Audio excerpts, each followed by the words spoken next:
대변인으로 박수로 한번 다시 한번 하는 거예요.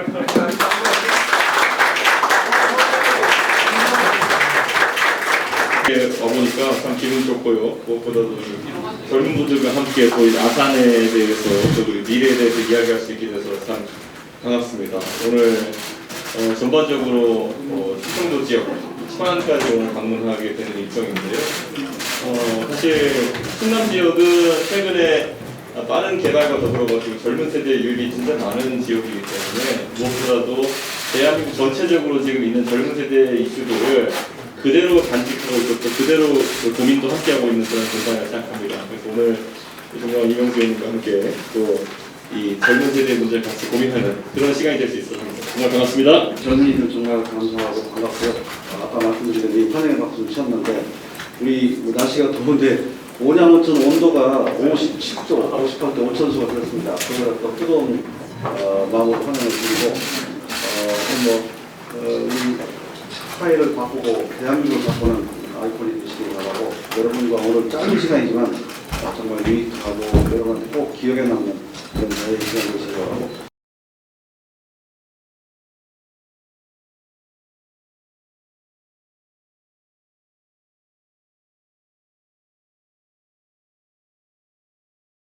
네, 이준석 당대표님 취임사 때 임재범의 너를 위해 인용하신 거 굉장히 인상 깊게 봤습니다. 대표님의 거친 생각을 바라보는 기존 당원들의 불안한 눈빛이었나요? 네.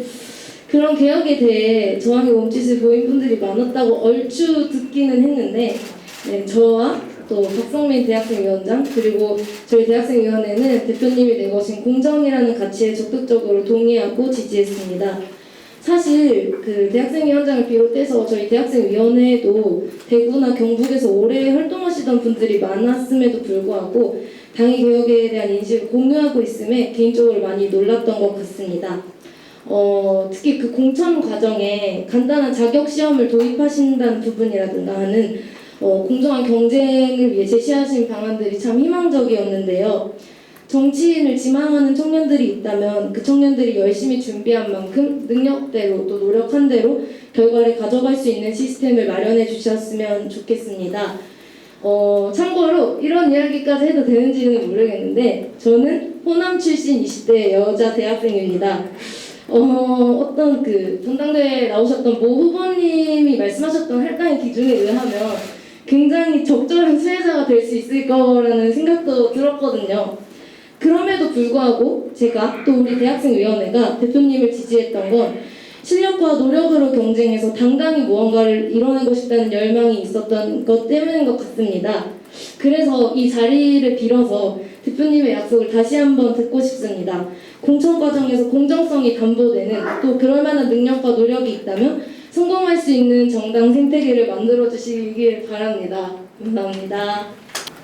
예, 저는 이번에 우리 젊은 세대의 정치 참여라는 것이 지금까지는 당원으로 등록하면은 행사에만 참여할 수 있는 정도의 그런 동원력으로 평가받던 시절이 이제 넘어섰다고 봅니다. 당장 저희가 이번에 토론 배틀 같은 경우에도 남녀노소 누구나 참여할 수 있다라고 했는데 애초에 참여 단계부터 2030의 참여가 거의 60건, 70건 이상이었습니다.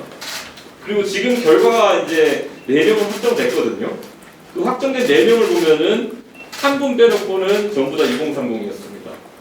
예, 그게 의미하는 바가 뭐냐면은 우리가 사실 토론 배틀이라는 어떤 경쟁의 틀을 만들었을 때 더 이상 젊은 세대가 분리할 것이 없다라는 걸 의미하는 거고요. 또는 나이 드신 분들도 충분한 그런 어떤 실력을 갖추신 분들은 분리할 지역이 없다는 것을 의미하게 됩니다. 그렇기 때문에 저는 공천도 지금까지 만약에 젊은 세대가 참여를 두려워할 정도로 만약에 제도상의 불합리가 있었다면은 이번에 저희가 지방선거를 앞두고는 젊은 세대가 참여할 수 있는 공간을 열어야 되지 않을까라는 고민을 하는데요. 다만 전 이렇게 말씀드리겠습니다. 아까 공천 자격 시험 같은 거 말씀하셨는데 이게 누구한테 유리하게 동작할지는 아무도 모릅니다.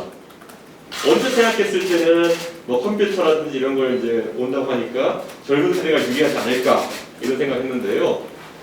여러분 항상 공직 후보자는 유권자의 평가를 받습니다.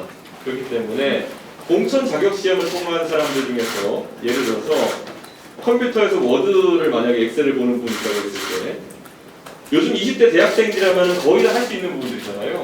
그러니까 20대가 그걸 통과하는 거는 별다른 감동을 주지 않습니다. 또는 대단한 일이 아닙니다. 근데 만약에 저희가 예상하지 않았던, 예를 들어 뭐 70대의 당원이신데 정말 지역을 위해서 봉사하고 싶어가지고 그 교육을 다 이수해가지고 그 자격시험을 통과한다고 하면은, 저는 지역에 만약에 우리 동네에 그런 분이 아이고 내가 이거 시의원, 구의원 해보기 해가지고 열심히 따로 공부해가지고 합격했다 이렇게 말씀하시면은 저 같아도 그분에 대해서 굉장히 감동을 느낄 것 같아요. 그러니까 저는 이 젊은 세대의 입장에서 봤을 때 물론 그런 어떤 제도적인 변화로 젊은 세대가 유리할 거라 예측하는 분들도 있겠지만은 저는 결과는 아무도 모르는 겁니다. 정반대의 결과가 나올 수도 있는 것이고, 그래서 다만 누가 봐도 공정하게 할 수 있도록 저희가 그 공천 자격시험 앞에다가 더 중요한 건 교육을 제공할 겁니다. 지금 우리 사무처 당직자들이 이 고민을 하기 시작했어요. 그래가지고 공천 자격시험을 두기 위해서는 앞에 무슨 교육을 해야 되느냐. 우리 당원들에게는 교육이 무료일 겁니다. 우리 당의 쟁쟁한 당내 인사들이 과목을 맡아가지고 온라인 동영상 강의를 찍을 겁니다. 그래가지고 여러분 아마 EBS 수능 같은 게 어떻게 동작하는지 방식을 아실 겁니다. 그러니까 우리 당의 공천 자격시험은 따로 어디가 사교육을 받을 필요도 없는 것이고, 우리 강사들이 내부에서 만든 영상 내에서 모든 출제를 하도록 되어 있습니다. 그렇기 때문에 열심히 노력하는 당원이라면 누구나 자격을 부여받을 수 있고, 그 노력은 젊은 세대나 나이든 분이나 여성이나 남성이나 어떤 차별도 없이 할 수 있는 형태로 진행될 거다. 그 정도면 공정하지 않을까요? 네. 헌신성 있죠. 그리고 미래를 준비하지 못하는 것. 그것이 여러분들에게 위원회 부위원장 임정훈이라고 합니다. 전 다름이 아니라 대표님께 한 2가지 정도 여쭙고 싶은 점이 있습니다. 먼저 처음으로 최근에 화제가 되었던 대전 청년부단 그 점포들이 모두 줄줄이 폐업을 했다고 하는데, 안 그래도 코로나19로 많이 힘든 시기에 청년 창업자들은 그 고통이 배로 좀 늘어가고 있는 것 같습니다. 이에 관련해서 이런 사태를 좀 예방하기 위해 대표님께서는 정책적으로 어떤 것들을 구성하고 계시는지 궁금하고, 이제 두 번째로는 대표님도 옛날에 벤처기업을 창업하셨던 경험이 있지 않습니까? 이제 벤처기업이나 이제 청년 창업자들이 창업을 할 때 뭐 가져야 할 마인드라던가 아니면 뭐 필수로 여겨지는 그런 역량들이 어떤 게 있다고 생각하시는지 그것들이 좀 궁금합니다. 우선 대전의 청년 부담 문제 같은 경우에는 이제 음식점들에 대한 문제였는데, 이 입지 조건이나 이런 것들이 사실 아무리 정책적으로 그 좋은 의도를 가지고 모아놓고 또 이렇게 공간을 제공한다 하더라도 결국에는 그 입지 조건이나 이런 것들, 그리고 또 음식점이 갖춰야 될 여러 덕목을 갖추지 못하면 지원만으로 성공하기 어려운 것이 아닌가라는 그런 결론이 나오게 되는 것 같고요. 방송에서 백종원 씨도 그거에 대해서 언급을 했던 것으로 이제 익히 알려져 있는데요. 저는 그만큼 그래서 젊은 세대가 창업을 하는데 앞서가지고 그 창업의 조건들을 잘 따져볼 수 있는 그런 어떤 트레이닝이 되게 중요하다 이런 생각을 하고요. 기본적으로 저도 과거에 제가 창업을 했지만은 제가 정치권에 바로 뛰어들면서 창업을 성공시키지 못했는데 이런 생각을 합니다. 기본적으로 우리나라에서는 그 젊은 세대가 기술 기반 창업을 하는 경우는 굉장히 드물고, 보통은 비즈니스 모델이죠. 사업 아이디어를 가지고 창업에 뛰어드는 경우들이 많은데, 이 경우에는 계속 이제 실패와 어쨌든 그런 어떤 도전이 반복되는 모델을 겪을 가능성이 없습니다. 여기서 우리가 연쇄 창업이라고 보통 이야기하는데, 이 비즈니스 모델을 기반으로 한 창업 같은 경우에는 한 번의 낙오가 계속 꾸준한 낙오로 이어지지 않게 하는 그런 과정이 중요하다 이렇게 보는 것이고요. 그 낙오라는 것은 결국 보통 재정적으로도 부담할 수 없을 때 그렇게 발생한다고 생각합니다. 그래서 창업의 비용을 낮추는 것이 굉장히 중요하고, 창업을 하다 보면 초기에 젊은 세대가 부담해야 될 비용이 굉장히 많습니다. 법률 서비스 비용부터 그다음에 또 이 등기하는 비용이라든지 또 자산 취득할 때 취득목세 부분이라든지 이런 것들이 특히 수도권에서 창업하는 경우나 이런 경우에는 굉장히 부담이 크거든요. 그래서 그런 부분에 대해 가지고 과감한 어쨌든 혜택을 줘야 된다라는 생각을 제가 하고 있고요. 또 그 이런 게 있더라고요. 결국 창업 아이템이라는 것을 정하는 데 있어 가지고 개인의 어떤 다양한 경험이 녹아 있을 때 가장 좀 좋은 것 같다라는 생각을 하는데 젊은 세대가 그러니까 창업에 도전하기 전까지 많은 경험을 할 수 있도록 기회를 마련하는 게 중요하다. 예를 들어 저는 이렇게 생각합니다. 제가 여의도 정치를 이제 하면서 저는 원래 직업이 프로그래머거든요. 제가 여의도 정치에 있는 수많은 비효율을 프로그래머로서 발견합니다. 가장 대표적인 비효율 중에 하나가 뭐냐면은 우리 그 정당에서 문자 같은 거 많이 보내잖아요. 근데 문자 같은 거 보내는 것도 거의 뭐 그냥 단체 문자 보내고 이럴 때 자동화가 안 돼 있는 경우가 굉장히 많고요. 제가 그래서 저는 프로그래머로서 사람마다 이름이랑 직위를 넣어가지고 자동으로 그림 문자를 만들어주는 걸 제가 그냥 심심해서 만들어봤어요. 근데 그런 게 당원들이나 지지자한테 굉장히 호응이 좋더라고요. 근데 이런 거는 그걸 본 사람은 저한테 다 쓰게 해달라고 그러더라고요.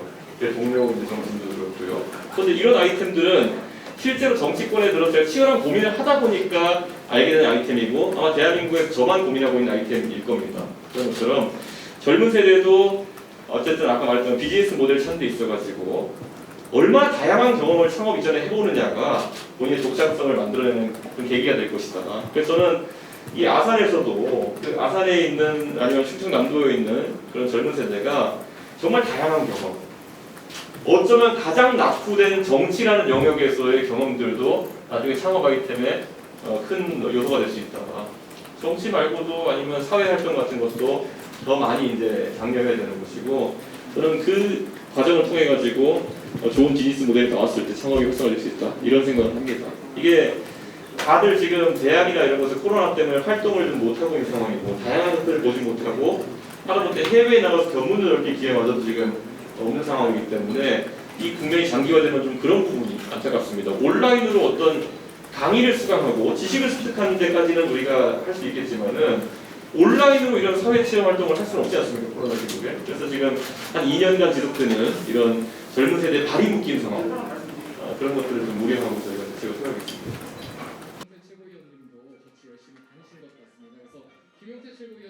실제로 여기서 이 충남에 오셨는데 제 친구가 충남에 있는 한 단국대에서 대자보를 붙였고 건조물 침입죄로 처벌받았습니다. 제가 뭐 법리적인 건 잘 알지 못하지만 경찰과 검찰이 무리하게 진행했다는 것은 알 수 있었습니다. 대자보 내용은 다른 것이 아니라 홍콩의 인권과 민주주의 그리고 인권 변호사 출신의 대통령과 민주화 운동가를 자처하는 우리 정치인의 입장에 대한 대자보였습니다. 경찰은 단국대 측으로부터 신고를 받고 이 사건을 인지했다고 했지만 단국대는 신고를 한 적이 없다고 합니다. 조사 중에도 반말과 인격 모독이 있었습니다. 재판이 진행되지 않았음에도 죄가 있으면 조사를 받아야 한다면서 무죄 추정의 원칙을 정면으로 위배했습니다. 경찰은 검찰로 기소 의견을 송치했고 검찰은 무리하게 기소했습니다. 단국대는 재판 중에 학생이 처벌받는 것을 원하지 않는다고 했지만 결국 1심에서 유죄가 나왔습니다. 이후에 항소를 했는데 항소심이 아직도 열리고 있지 않습니다. 코로나를 감안하더라도 지연되는 일정입니다. 이 학생은 제 친구고 지금 이 자리에도 있습니다. 그러나 제 입을 빌리고 있는 이유는 이 사건 이후로 민주당의 극단적인 지지자와 대통령을 추종하다시피 하는 극단적 지지자들이 특정 커뮤니티에서 이 학생의 신원을 공격했기 때문입니다. 2019년 언론 인터뷰에서 2020년 경찰청 국정감사에서 2021년 김부겸 총리의 인사청문회에서 이 사건을 다루기도 했습니다. 우리 당의 김부겸 의원 같은 경우는 건조물 침입죄를 반의사불벌죄로 개정하는 법률안을 제출하기도 했습니다. 그럼에도 불구하고 문제는 아직 해결이 되고 있지 않습니다. 아직 표현의 자유도 지켜지고 있지 않습니다. 대통령에게 경제가 거지 같다면서 하소연했던 바로 이 옆에 있는 전통시장에 있었던 한 상인은 대통령의 극단적인 지지자에 의해서 신원이 공격받았습니다.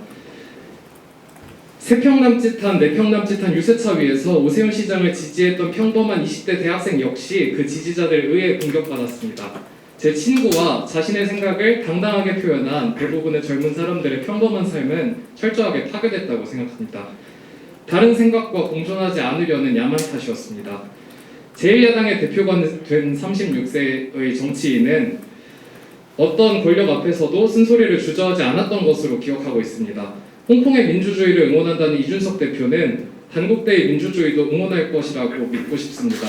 내일을 준비하는 대한민국과 국민의힘은 표현의 자유를 어떻게 지킬 수 있을지 대표님의 생각을 듣고 싶습니다. 굉장히 이제 마음 아픈 이야기죠. 왜냐하면은 지금의 집권 세력 같은 경우에는 그들이 젊었을 때 그들의 행동 속에서 다소간 뭐 범법 행위가 있었다 하더라도 보통은 그것은 민주화를 위한 큰 길에서 한 행동들이다라고 하면서 숨치고 넘어갔던 기억이 납니다. 그랬던 그들이 지금 대통령을 비판할 자유라는 것을 대학생들에게 앗아가려고 하고 있는 것이 참 격세지감이기도 하고 또 다른 내로남불이 아닐까 그런 생각을 하게 됩니다. 저는 이렇게 말씀드리고 싶어요.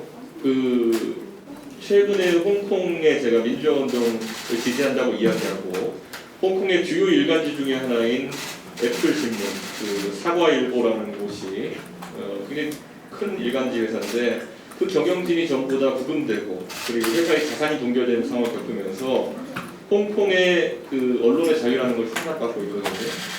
그리고 그 전에 민주화운동 시위가 있었을 때 저는 직접 개인 자격으로 참여해가지고 거기에 대해 가지고 찬성하는 의사를 밝혔는데 그 당시에 우리나라의 주요 정당들은 정당 입장에서 어떤 의사를 밝히기 거부했습니다. 제가 이번에 전당대회 광주연설에서 얘기했던 것처럼 민주주의는 가치를 매길 수가 없는 그런 어떤 우리의 소중한 자산입니다. 예를 들어 민주주의와 무엇과의 가치를 비교하기 시작하면 민주주의의 가치는 추락하는 것이거든요.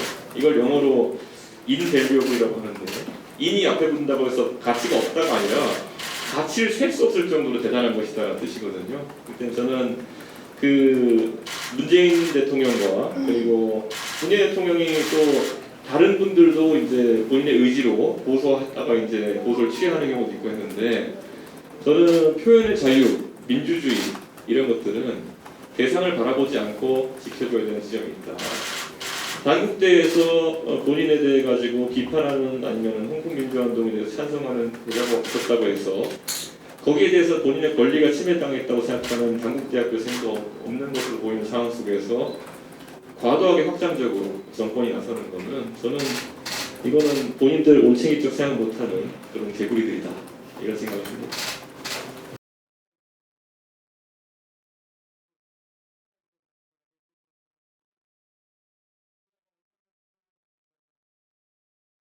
목소리를 내고자 마이크를 잡게 되었습니다.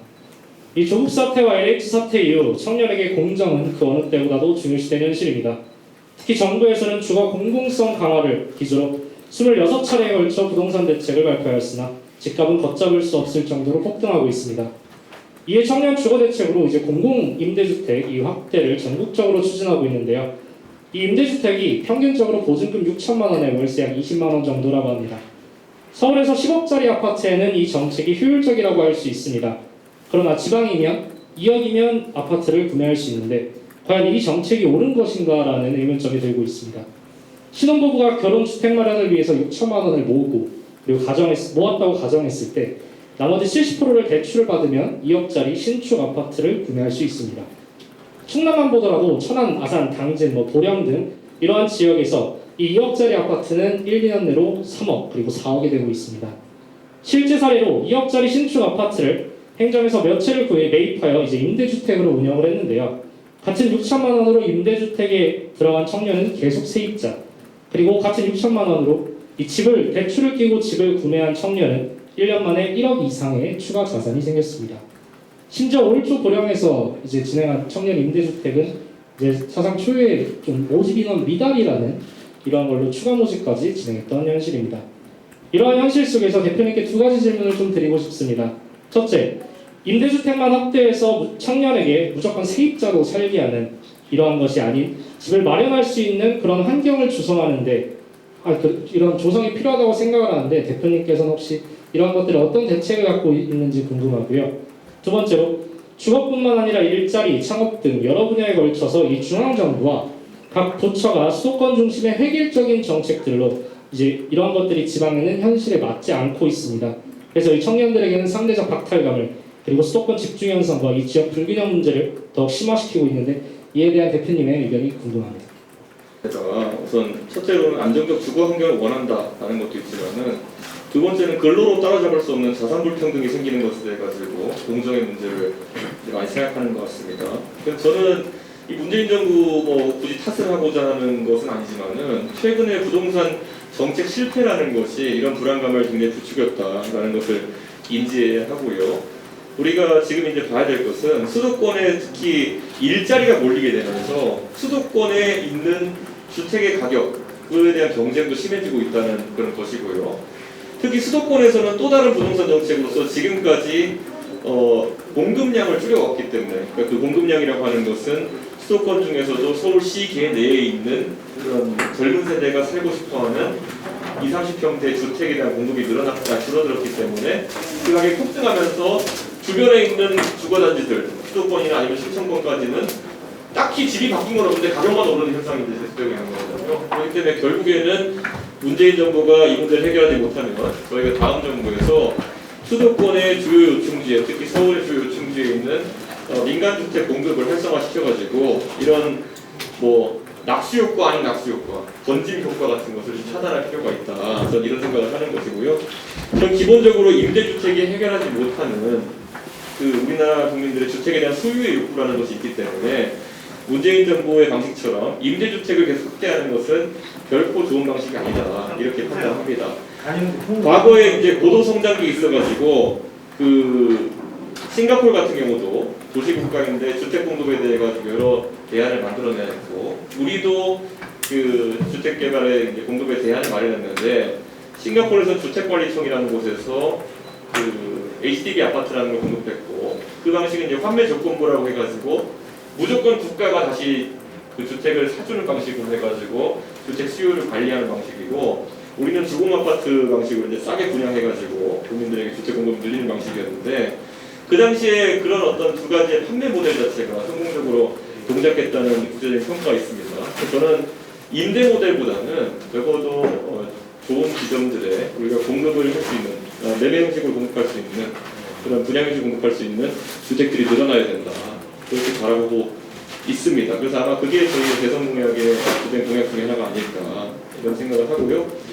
문재인 정부에서 최근에도 이제 공공을 통해 가지고 과천, 의왕 이런 지역 아니면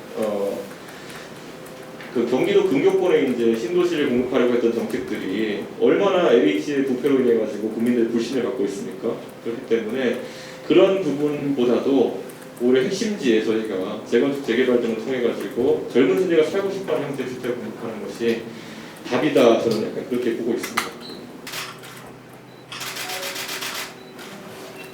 네, 됐습니다. 아이고 아직까지 투표는 해본 적 없죠. 내년 대선 2차 투표가 그런 좋은 투표 하시길 바라고요. 예. 오늘 어디다 달아줘야 되나?